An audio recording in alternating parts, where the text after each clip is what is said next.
แหล่งท่องเที่ยวทางประวัติศาสตร์และการผลิตหมากล้อมด้วยสีมืออันปราณีตของชาวจีนที่รักษาไว้มาหลายร้อยปีและเป็นหมากล้อมที่มีราคาแพงที่สุดเนื่องจากว่าผลิตด้วยหินหยกอยู่นครป่าวซานแขวงยุนนานมีศูนย์วัฒนธรรมอีกแห่งหนึ่งที่ได้รับความสนใจและเป็นบ่อนอนุรักษ์การผลิตลูกหมากล้อมหรือเม็ดหมากล้อมที่ชาวจีนใช้เล่นเป็นกีฬาประเภทหนึ่งและได้รับความนิยมเป็นวงกว้างมาตั้งแต่สมัยบูฮาน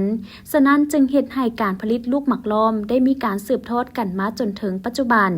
เพื่อผลิตจำหน่ายในหลายวิธีการ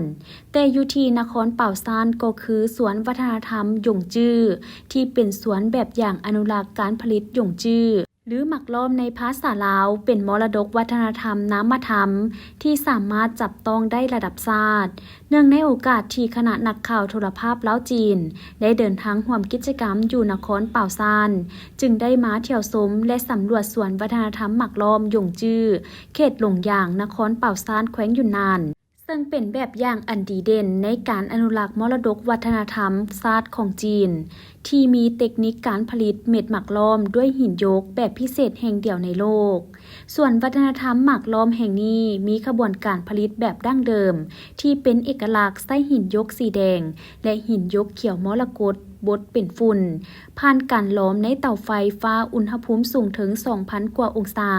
จากสร้างผู้เชี่ยวชาญที่มีความชำนาญมาหลายสิบปีและมีการผลิตตลอด24 ชั่วโมง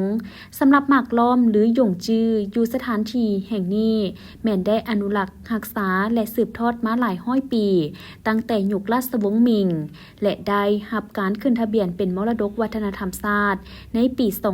2021 ย้อนการใช้วัตถุดิบที่หายากและเทคนิคการผลิตที่สลับซับซ้อนรวมไปถึงความเชี่ยวชาญของช่าง